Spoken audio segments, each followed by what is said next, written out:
그러니까 여러분 오늘은 12월 22일 목요일입니다. 자, 오늘은 계약의 성립 방법에 대해서 말씀드리도록 하겠습니다. 자, 계약이 성립이 되려면 청약자의 청약에 의한 피청약자의 승낙에 의해서 계약은 성립이 된다라고 말씀을 드렸어요. 그렇죠? 그랬을 때 청약이라는 거는 계약서를 작성해서 보내는 걸 얘기하는 거고요. 승낙이라는 거는 받은 계약서에 서명해서 돌려보내는 걸 얘기하죠. 그쵸? 자, 이때 그 서명만이 그 승낙이 아니고 여러 가지 동의의 의사표시가 있을 수 있다라고 말씀을 드렸어요. 법적인 효력이 있다. 그래서 뭐 저기 이메일로 의사표시를 해주거나 예를 들면 we hereby accept your contract 뭐 이런 식으로 해주거나 아니면 SNS로 보내거나 전혀 문제가 안 된다 그렇게 말씀을 드렸어요. 그죠? 그 다음에 바로 어저께요. 승낙에 관해서 말씀을 드렸는데요. 승낙이라는 거는 계약을 성립시킬 목적으로 동의의 의사표시를 해주는 거를 얘기한다. 그렇게 말씀을 드렸죠. 그렇죠? 그래서 조금 전에 말씀드린 대로 여러 가지로 할 수 있다. 그 다음에 효력은 계약이 성립되는 거다. 승낙을 할 때는 절대적, 무조건적으로. 따라서 추가하거나 아니면 수정을 하고 사인하면 안 된다. 효력이 없다 그랬어요. 그 다음에 승낙의 효력 발생 시기는 이거는 청약과 환산이 좀 복잡하다고 그랬죠. 그렇죠? 그래서 독일법이나 CIS는 도달주의, 미국법은 발신주의, 한국이나 영국법은 대화장 안에는 도달주의. 복잡해요. 나눠져 있어요. 격지장 안에는 발신주의다. 그렇게 말씀드렸어요. 그죠? 자, 그러면은 계약을 성립시키는 방법 여러 가지가 있다라는 거죠. 그러니까 우리가 지금까지 얘기할 때는 청약에 대한 승낙만을 얘기했어요. 계약이 성립을 시키는데 필요한 방법은 승낙이다. 그랬는데 그건 당연한 거고요. 그렇죠? 그래서 1번 보시면 승낙에 의한 방법. 무역계약의 거의 모두가 청약에 대한 승낙으로 계약은 성립이 된다. 당연한 얘기다라고 말씀을 드렸어요. 그렇죠? 예. 근데 두 번째, 이게 있다는 거죠. 뭐냐면, 의사 실현에 의한 승낙이다. 이거 실무적으로 굉장히 중요해요. 이건 뭐냐면, 승낙의 과정을 생략하고 청약의 내용을 실행함으로써 계약이 성립이 된다라는 거죠. 승낙의 과정을 생략했다라는 건 뭘까요? 승낙의 과정을 생략했다라는 거는 계약서를 받은 사람이, 피청약자가 계약서를 계약서에 사인해가지고 돌려보내거나 아니면 기타 다른 방법으로 의사표시를 하지 않았어요. 그러니까 가장 일반적인 거는 계약서를 돌려보내지 않은 거예요. 그러지 않고도 다른 방법으로도 청약의 내용을 실행함으로써 계약이 성립될 수 있다라는 거죠. 그러면 청약의 내용을 실행한다는 게 뭐냐? 이거는 바로 뭐냐면 셀러가 바이어한테 계약서를 보냈을 때 바이어는 그 받은 청약서의 내용을 실행한다는 건 뭐냐면 사인해 주는 걸 얘기하는 거예요. 근데 사인하지 않고 청약의 내용을 이행한다라는 거는 뭐냐면 실행한다는 건 뭐냐면요. 실행한다는 거는 대금을 지급하는 거예요. 대금을 지급. 그래서 이런 거죠. 여러분들이 셀러인데 미국에 있는 바이한테 계약서를 보냈어요. 근데 계약서는 돌아오지 않고 보니까 통장에 입금이 돼 있어요. 아니면 LC가 개설이 돼가지고 왔어요. 신용장에 들어왔어. 그럼 그거는 바로 뭐냐면 청약의 내용을 바이어가 실행을 한 거예요. 따라서 그거는 계약이 성립이 됐다라는 거죠. 그렇기 때문에 여러분들은 이렇게 생각하시면 안 되는 거예요. 이거 뭐야?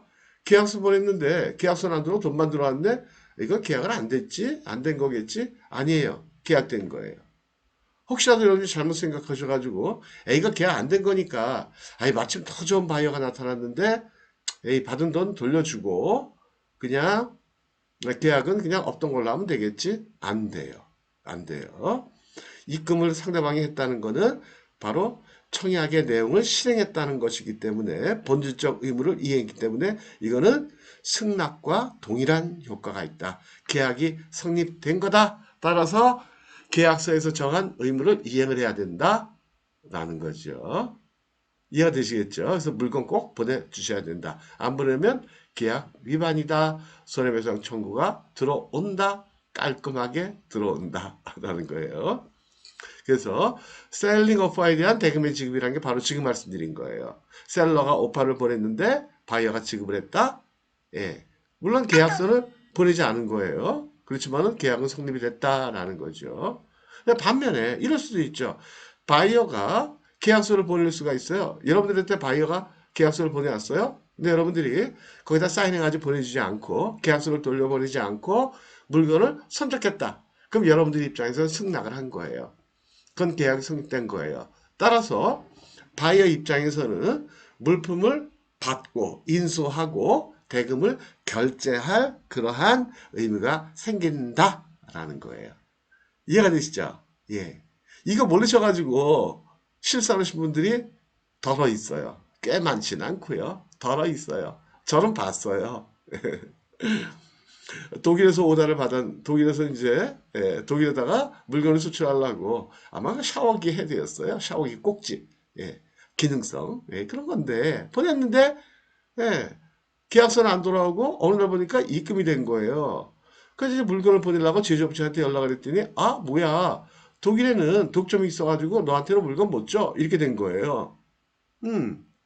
그랬더니 이분이 아이 그럼 뭐 할 수 없지 뭐 어차피 내가 계약서 보냈을 때 사인해가지고 독일 애들이 안 보냈으니까 이거 계약 안 된 거니까 계약금만 돌려보내지 뭐 받은 돈만 돌려보내지. 그랬더니 독일에서 연락이 온 거예요. 뭔 소리 하는 거야? 내가 입금했다는 거는 내가 승낙을 한 거야. 그러니까 계약은 성립됐어. 너 물건 못 보내? 그러면 손해배상해. 내가 보낸 돈의 30% 예, 손해배상해. 이렇게 된 거예요. 예. 그래서 한마디 더 써온 거예요. 만약에 손해배상 하지 않으면 소송 들어간다. 아, 그러니까 이 양반이 저한테 전화가 온 거예요. 전화가 와가지고 물어보는 거예요. 독일 애들이 지금 이렇게 얘기하는데 진짜 계약서에 사인 안 했고 돈만 들어왔는데 계약이 된 게 맞냐? 제가 그랬어요. 맞다. 그건 독일 쪽 얘기가 맞는 거다. 두 번째, 30% 손해배상 해주지 않으면 소송 들어온다는데 맞냐? 그래서 제가 그랬어요. 그거 걱정 안 해도 된다. 깔끔하게 소송 들어온다. 깔끔하게 소송 들어온다. 예. 독일이나 아니면 미국이나 영국이나 이런 친구들 자기 권리가 침해됐다고 생각을 하면 확실하게 깔끔하게 걱정 안 해도 소송 들어옵니다.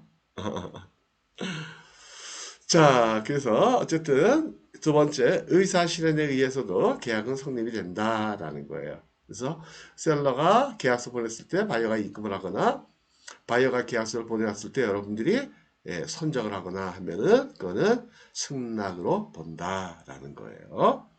그 다음에 3번 교차 청약에 의한 방법도 있어요. 교차 청약이란 건 뭐냐면 매도인과 매수인이 우연히 또 동일한 내용의 청약을 송부한 거예요. 그러니까 셀러도 계약서를 보내고 바이어도 계약서를 보내고 합의한 대로.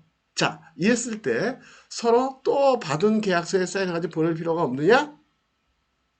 약간씩 달라요. 거기에 대한 결론은 영미법계에서는 인정하지 않아요. 무슨 얘기예요? 사인해가지고 보내줘야 된다는 거예요.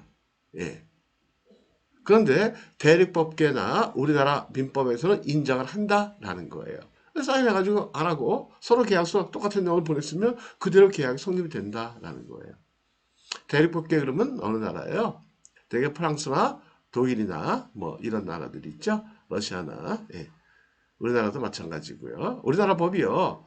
처음에 독일 법을 많이 인용을 했어요. 처음에 그 헌법을 그 법률을 만들 때. 그래서 비슷해요. 우리나라하고 독일하고는. 그런 거고요. 그 다음에 계약을 성립시키지 못하는 승낙. 무슨 얘기일까요? 이 제목이 뜻하는 바는 승낙을 하더라도 이렇게 하면은 그거는 계약이 체결이 안 된다는 거예요. 효력이 없다는 거예요. 승낙에 효력이 없다라는 거예요. 첫 번째, 조건부 청락, 조건부 승낙, conditional acceptance. 이건 받은 계약서에 뭔가 조건을 추가하는 거예요. 그렇죠? 이렇게 해준다는 조건으로 내가 사인을 하겠음 해놓고 사인했다? 안 돼요. 조건 붙이면 안 된다고 그랬어요. 당연히. 그렇죠? 절대적, 무조건적이며 완전일체, 법칙이 적용이 된다 그랬어요. 그렇죠? 그다음에 부분적인 승낙. 계약서의 일부 내용만 승낙하고 일부는 승낙을 안 한다? 있을 수가 없는 얘기예요. 그렇습니다. 있을 수가 없는 얘기다. 변경 승낙. 원청약서의 내용을 받은 계약서의 내용을 변경한 후에 승낙을 했다. 사실상 이거는 뭐예요? 카운터 오퍼다라는 거예요. 카운터 오퍼. 그 다음에 지연된 승낙. 유효기간이 지났어요. 엑스파이어. 나하고 결혼해 줄래? 3일 내에 답변해줘. 근데 4일 만에 답변했어. 그, 안 된다는 얘기예요. 아, 물론 그렇진 않겠죠. 그죠? 좋아하는 사이에서는. 아, 3일이 문제겠어요. 4일이 문제겠어요. 그죠? 애초에 3일 만에 답변해줘. 말한 그 남자가 쫀쫀한 놈이지. 그죠? 그런 게 어딨어요. 평생 기다릴게. 그래도 승낙할까 말까 하는데. 그렇지 않겠어요. 그죠? 예. 그 다음에 5번. 반대 청약 후 원청약 승낙. 예, 카운터파를 발송한 다음에 번복하고, 아, 나 먼저 게 좋아. 그리고 먼저 번 계약서에다 사인했다? 에이, 그것도 안 돼요. 그쵸? 왜요? 내가 수정해서 계약서를 보내잖아요? 그 원래 받았던 계약서는 그거는, 예, 그거는 효력이 상실되는 거예요.